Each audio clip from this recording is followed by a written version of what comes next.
महाबोधि महाविहार को कोर्ट ने भी माना था है ये बौद्धों की विरासत। जी हाँ दोस्तों, आपने बिल्कुल सही सुना। मैं हूं पराग महेंद्र, आप देख रहे हैं नेशनल चौपाल। महाबोधि महाविहार मुक्ति आंदोलन का तकरीबन 39 दिन पूरे हो चुके हैं। देश और दुनिया से इस आंदोलन को जिस तरीके से समर्थन मिल रहा है और बौद्ध भिक्षुओं का जो हौसला है वो अब भी बुलंद है। उनका यह अभी भी मानना है चाहे जान चली जाए लेकिन महाबोधि महाविहार ये बौद्धों को सौंपते तक हम किसी भी तरीके से अपने आंदोलन को पीछे नहीं लेंगे। पूरे मजबूती के साथ इस आंदोलन में हम डटे हुए हैं और अपनी विरासत ये बौद्धों को हम जरूर देख कर ही रहेंगे। जिस तरीके से आंदोलन देखा जा रहा है, देश और दुनिया से इस आंदोलन को अब इस बड़े पैमाने पर जो समर्थन मिल रहा है, इसी समर्थन के मद्देनजर रखते हुए महाराष्ट्र के गोंदिया में भी इस आंदोलन को बड़े पैमाने पर लोगों ने अपना जन समर्थन दिया है। तमाम लोगों ने इस आंदोलन में शिरकत कर कर सरकार की आंखों को खोलने की कोशिश की है। जब तक महाबोधि महाविहार बौद्धों को नहीं सौंपा जाता तब तक इस तरीके से आंदोलन जारी रहेंगे। और ये आंदोलन ये बात का सबूत है कि अपनी विरासत को बचाने के लिए अभी भी लोग रोडों रस्तों पर उतरना शुरू कर चुके हैं। और ये बताया जा रहा है कि सिर्फ और सिर्फ ये आगाज है। आने वाला समय यह आंदोलन काफी ज्यादा और तीव्र होगा।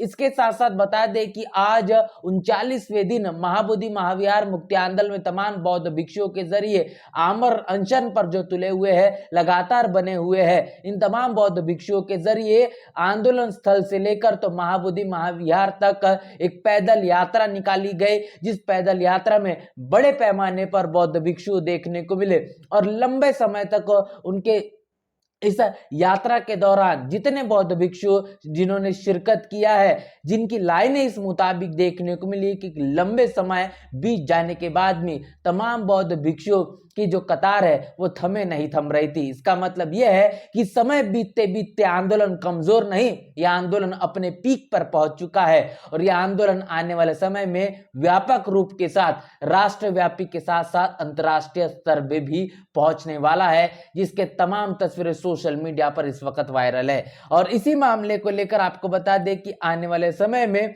महाराष्ट्र के मुंबई कल्याण में एक बड़ा आंदोलन होगा, एक बड़ी महारैली होने जा रही है जो कि आने वाले 5 अप्रैल को होगी। इसके साथ साथ अगले दिन मतलब 6 अप्रैल को नागपुर में ये बड़ी रैली इसी मुताबिक आयोजित की गई है। मतलब जहां पर डॉक्टर बाबा साहब अम्बेडकर इनके माध्यम से धम्म दीक्षा दी गई। 14 अक्टूबर 1956 को बाबा साहब ने हिंदू धर्म को छोड़कर जो बौद्ध धर्म को अपनाया और अपने तमाम अनुयायियों को हिंदू धर्म से निकालकर बौद्ध धर्म की दीक्षा दिलाई। इसी पावन भूमि नागपुर में ये कहने की महारैली होने वाली है।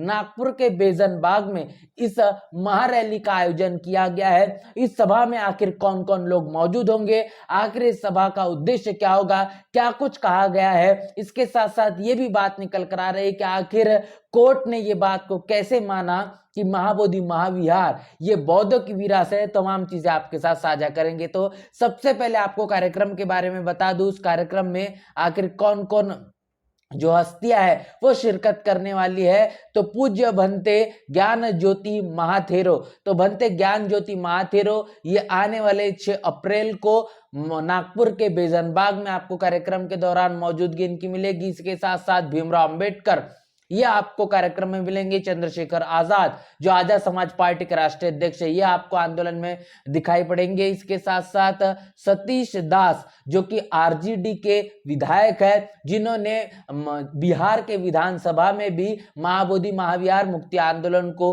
अपनी आवाज बुलंद की थी। इसके साथ साथ राजेंद्र पाल गौतम जो जय भीम मिशन चलाते हैं, इनके माध्यम से महाबोधि महाविहार मुक्ति आंदोलन को लंबे समय से लीड किया जा रहा है। दिल्ली में भी इस आंदोलन को लेकर पूरा बेड़ा वो उठाए हुए हैं, वो भी इस कार्यक्रम में मौजूद होंगे।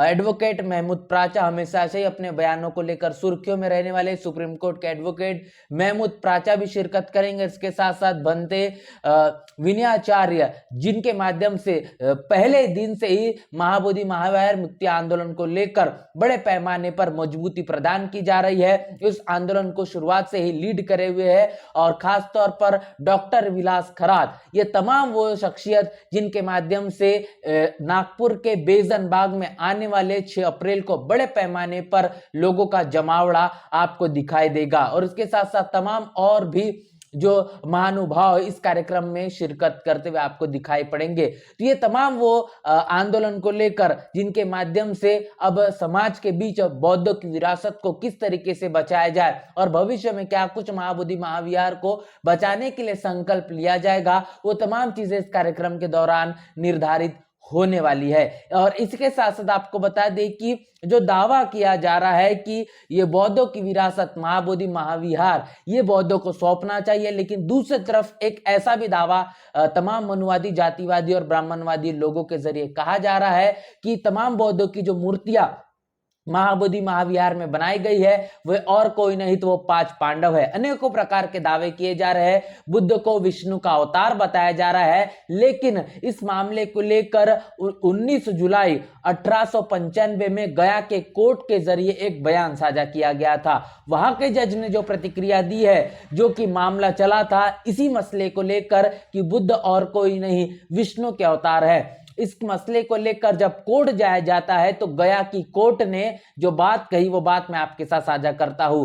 तो धर्मपाल वर्सेस जयपाल गिर जो कि महंत है, इनके माध्यम से ये मामला गया था। और इस मामले के दौरान कोर्ट ने जो बात कही है, कोर्ट ने साफ तौर पर कहा है कि बुद्ध ही विष्णु के अवतार है, ये बात सरे से खारिज कर दी थी। इसके पीछे का उन्होंने तमाम दस्तावेज बताए हैं कि आखिर इसके पीछे के कारण क्या है, किस तरीके से तमाम चीज यहाँ पर साझा करने का काम ऑक्सफोर्ड यूनिवर्सिटी के स्कॉलर असंग वानखेड़े इनके माध्यम से किया गया है। दस्तावेज जो है वो कोर्ट के तमाम आपके सामने हम साझा कर देंगे। और इस बात को खारिज कोर्ट ने किया था कि बौद्धों की विरासत महाबोधि महाविहार ये बौद्धों की है। यहाँ पर जो दावा किया जा रहा है कि जो भगवान बुद्ध है ये और कोई नहीं तो ये विष्णु के अवतार है, ये दावा सरे से गलत है। ये तमाम बातें कही गई थी और ये भी कहा गया था कि इतिहास में समय समय पर महाबोधि महाविहार पर आक्रमण भी हुए और मुगलों के जरिए भी आक्रमण किए गए, लेकिन मनुवादी जातिवादी किस्मों के लोगों के माध्यम से जो आक्रमण हुए, उस आक्रमण के बाद तमाम बौद्ध विरासतों को उन्होंने कहने के बदल कर अपने मनुवादी, जातिवादी और ब्राह्मणवादी तौर पर इसे बदलवाने की कोशिश की है और तमाम एक नया स्ट्रक्चर कर इसको अपने तौर तरीके से साबित करने की कोशिश की गई है कि ये कोई महाबोधि महाविहार नहीं तो ये शिव मंदिर है, ये वो विरासत है जो कहीं न कहीं हमारे वेद और पुराणों से निकल कर आती है। तो तमाम इस तरीके की चीजों को खारिज करने का काम 1895 में गया की कोर्ट के माध्यम से किया गया था और तमाम तरीके की चीजें अब ऐतिहासिक तौर पर जो है वो समय के मुताबिक बाहर निकल कर आ रही है। कोर्ट ने 1895 में जो कहा और वास्तविकता में जो बात कही जा रही है वो पूरी तरीके से तमाम बौद्धों के जरिए वो मेल खाती है, लेकिन लगातार जो दावा इतिहास के अंदर किया जा रहा था कि ये मंदिर जो महाबोधि महाविहार है ये कोई ना कोई वहां पर जो मूर्तियां बनाई गई और कोई नहीं तो ये विष्णु का अवतार है, वो तब भी बात खारिज की गई थी और आज भी वर्तमान में बौद्धों के जरिए लगातार इस बात को खारिज किया जा रहा है। अब भविष्य में इस आंदोलन को लेकर क्या कुछ होता है, महाबोधि महाविहार क्या बौद्धों को मिलता है या फिर नहीं, इस तमाम आंदोलन को लेकर क्या कुछ राय प्रतिक्रिया आपकी है लिखकर कमेंट बॉक्स में जरूर बताएं। बने रहे नेशनल चौपाल के साथ, मिलते हैं नए वीडियो में, तब तक के लिए जय भीम जय भारत।